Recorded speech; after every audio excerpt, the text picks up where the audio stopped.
I want to. You brought a clip to my attention earlier this week, and I'm very familiar with the artist. I actually saw him open up for someone in Santa Ana just before the pandemic, and he's a real talented MC. His name is LOCKSMITH, and he's somebody that I'm working on getting on the show as well. And shit he was saying was real, man. So what I want to do, Lonzo, I kind of want to indirectly, I want to do a new segment on the show called Good Music Message of the Week. You know what I'm saying? Because we always talk, you know, we always hear about the bullshit out there. The bullshit music gets pushed to the top, always has the billions and billions of views. And me as somebody who loves hip hop, me as somebody who studies hip hop, I know there are some good hip hop out there. And LOCKSMITH is one of those brothers. So this is just going to be something. We may not do it every week. We may do it every once in a while. If you want to send some stuff in that you know, send it to me or Lonzo on Instagram or whatever the case is. But this is the good music message of the week. And I'm just play a verse from LOCKSMITH, and if it gets copywritten, I'll delete it after. I'll trim it down, and we won't have any issues. But it's a freestyle. There's a couple of them, and I'm gonna play the first one and just listen to what this brother's saying, and then Lonzo, let's kind of chop down, you know, what he's actually saying. This is LOCKSMITH right here. It's a freestyle on the radio show he was doing. Stone in the ground, young niggas wave guns and record labels benefit. They profit off the ignorance because they don't have to live in it. They provide the method to market it and distribute it. This exhibits a lack of responsibility, period. The period of following inferior practices is a larger conversation, and it's more than compensation, and it's more than just the dollars. It's a broader complication. If you don't respect the art, there's no more obligation. You can't expect the white-collar suburbanite to understand the urban plight. They just see the perks and hype. They just see the antics and analytics as gimmicks. Another reason to send niggas to prison while they surfing hike. There's a certain type of hell for you demons. When you see them in public, you publicly move and you meet them. But you need them to validate your actions. And this fake democracy is nothing more than a distraction. They get stoned. Ooh, he said a lot of stuff in that verse there, Lonzo. Mainly the prison, and talk to me about what comes to mind after hearing that verse. When I heard that, I was just scrolling through my Instagram page. I heard that shit, man. I'm like, damn, somebody telling the story. Somebody got it right. And this the one they need to. And he think he might be a little bit of an older dude, but he's in his mid-30s. Okay, but it's gonna take somebody like that to get to the youngsters in their 20s, give them the inspiration and motivation to do what's necessary to be done. Okay. All I can do is support a brother like that, man, because he got it. He got the whole story. And one of my theories when it comes to why music is what it is, man. Back in the day, there was when you had young groups. I'm gonna use one everybody knows, Temptations. Temptations, they were some talented singing, dancing, good-looking brothers, and women loved them, but they was all young, 17, 18 years old. They didn't have no life experiences. So they would hire an old writer with some life experiences to write the My Girls, to write the Wish It Would Rains, to write all them songs for them. And because they got the talent, but then they got somebody else to do the music, got somebody else to do the choreography. So together between the songwriter, the producer, the choreography, and their talent, they made some hits that's classic. 60 years old, shit still banging. 60 years old, shit still banging. Okay, there was no crime for somebody to write for you. Okay, in hip hop, you're supposed to write for yourself. Okay, and at 17 to 21 years old, you don't know shit. No offense to those who out there, but you don't know shit. You ain't experienced nothing yet. You ain't experienced shit. Okay, you got a little ass, you got high, you've been going to strip clubs, you might have a little bit of money, and you think that's what the world is all about. Bullshit! It ain't what nah, dude. There's so much more to it, but because your circle, that's all your circle know, that's all you can talk about. All right, you ain't had the heartbreak of going through a divorce or losing a kid or losing some people that you love, some family members, whatever the case may be. So your experience is limited. Ooh, we had 100 plus right now. Just sorry to cut you off. I just realized we got 100 plus people in the building. Hit that like button. Thank you. You don't have that same experiences. So somebody older give you some game, like homeboy. He's older, so he sees what the fuck is going on. He knows what's going on, so he can relate it, and he still got his skills. Okay, he's young enough to have the skills, but old enough to have the experience, and he can drop that shit not only where I can understand it, where you can understand it, and guys like him can be a great bridge and a great vessel for what needs to be said, because he's old enough. You ain't gonna walk, we ain't gonna run a podium. He ain't grown ass man. Okay, he ain't gonna get into no bullshit because he a grown ass man. But he also understands the game that's being played because he was around when the game during the first inning. He was around since the first inning of the game, so he knows what's being run down. These youngsters, they never seen this before. They got all this quick money, and they think by dissing the black community and creating all this havoc, they getting paid. Yeah, you're getting paid, but the cost is much more than you realize. And that's the part y'all don't understand. Damn, I'm loving this conversation, Lonzo. Shout out before we move on. We've had 2 awesome donations tonight. Shout out to OG Steve and shout out to Rashard Cobb for the donations, man. We really, really, really appreciate it. Rashard says, what's up, Lonzo and Dusty? Came across a song called I'll Be Around from an album called Phases in Life. You were rapping on your part. Will you put that album on Spotify? Curious what inspired that song. Oh man, that was a Spinners song, dude. I've always liked that song by the Spinners, and I put a hip hop twist to it, and I dropped the verse on it. Man, much love, dude. You're a real fan, man. Much love, Rashad. Yeah, dude, it was one of them songs, man, that I did after Dre didn't left. I had a little independent deal. And the album, it came out, but they didn't do nothing with it because I wasn't, I've always been a little bit short of the market. When they was buying gangsters, I didn't have no gangsters to sell them. I've always sold my shit. The shit I'm talking about. If you look at the Phases in Life album, I got a book in my hand called Young, Gifted, and Black. One of my boys is holding a chain, breaking the chain, and I forgot what the other situation is. But it was just I've always been this way. So it's ain't nothing new to me. And but how do you do that when the world is only buying gangsters? That's probably why I never had a successful rap career. They're only buying gangsters. Okay, they only buy gangsters. They don't want. It's like having a Dodge dealership.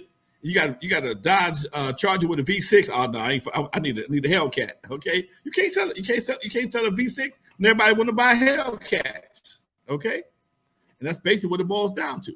Same thing. Love those history stories. Yeah, we had 100 and almost 40 in the building. Let's keep those numbers going. Keep sharing it. Keep hitting that like button. That's really important.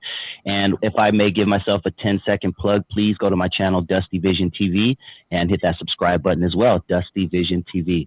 Let's keep it pushing, Lonzo. I want to play another clip. There's another about 30-second clip from this brother Locksmith, where this is the actual clip you sent me right here, I believe. This is the same freestyle, but a different vibe. Here we go. Witness the scope of his parameters. You can't cover these bullet wounds with bandages. We won't fight for our people with disadvantages, but camp overnight for Jordans and chicken sandwiches. Jeez. Don't become a statistic. Can I stop that right there? Ooh. Just that line right there, because it's voting season, right? All that. He said we won't fight for our people, but we'll camp out for chicken sandwiches and Jordans. Talk to me. Yes, dude. But here again, as what did Nate Dogg say? He's slapping you in the face with a fat ass dick. Okay, you right upside, because dude, that's real. That's the kind of shit we need, but we don't want to hear, because it makes you think, man. It makes you think. It makes you. God damn, he got a point there. When you won't stand in line to vote, but you'll stand in line for a pair of Jordans. You'll stand in line for a chicken sandwich and fight for that motherfucker. And they weren't that goddamn good either. There are people in jail right now because they killed somebody over a goddamn chicken sandwich, Lonzo. Okay. All right. So I as soon as the line died down, I wouldn't bought me one of them sandwiches. I was not impressed. Okay. I go to Chick-fil-A and do the same thing, dude. And everybody's mama tried to duplicate it. I'm like, what are y'all trying to duplicate? It was just a phenomenon, but I don't know what happened. I don't know what made this blow up, but it blew up. But yeah, Doc, it's But sad co-reality right there. These are the facts that slap you upside the head. And if you're real, you got to sit back and reevaluate your position, man. Now, if you're full of shit and don't want to accept the reality, so be it. But understand, it still don't mean that he ain't telling the truth. It don't mean he ain't telling the truth. Okay? When you stand in line for a pair of Jordans, I was remember one time I was talking to a buddy of mine, and he was talking about an election. He said, man, they just opened up the store in Compton, this shoe store in Compton. He was saying, man, I can't get nobody to hardly vote, but I can get, if we were selling Jordans, everybody's mama be in line. Okay? And that's a cold thing to say. I mean, I'm listening to the radio today, and they're talking about in Louisiana, some other states, how you got 200,000 people in the city and only 2,500 voted. Okay? You got 175,000 registered voters and only 3,000 people voted. And you wonder why you can't get shit done. Man, come on, dude. We had 160 people there. I love it.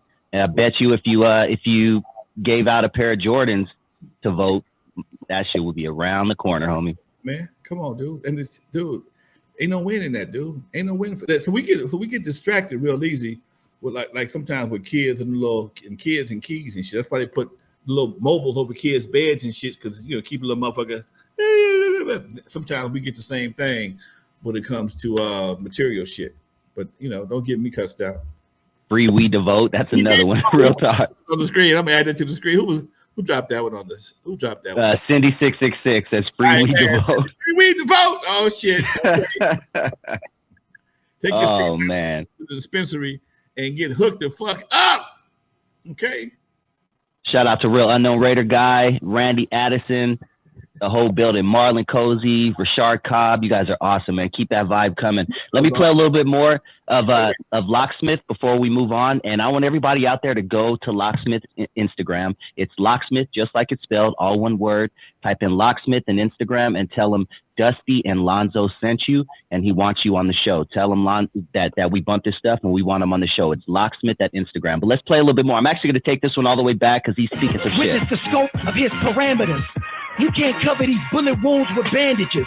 We won't fight for our people with disadvantages, but camp overnight for Jordans and chicken sandwiches. Don't become a statistic, because you can get shot whether or not you even reach for a biscuit. The system that we in is sadistic. Until you kick the bucket and you covered in flour, then you enlisted. Listen to the lyrics that linger out of my language. Private owned prisons is generational anguish. This is all part of a larger plan they came with. They will force your hand till you fold and cave in. Witness the scope of. Shout out Locksmith, man. That's some good stuff. And I guarantee you'd like his other music, Lonzo. So you should definitely add him to your playlist, man. See, that's some real hip hop, man. That's what hip hop was supposed to be. That's what hip hop started off being. Okay. I don't know when, well, I know when, but I don't know why it became so much popular to diss each other. Okay. Here's something I'm finna do some double standard crazy ass shit. I was listening to verses. You call that shit when they had the battle raps, man. Verse. You're not talking about verses, or when two guys go at it, battle rappers. Yeah, just like a battle. Just battle RBE. Yeah, I know what you're talking about. Go ahead.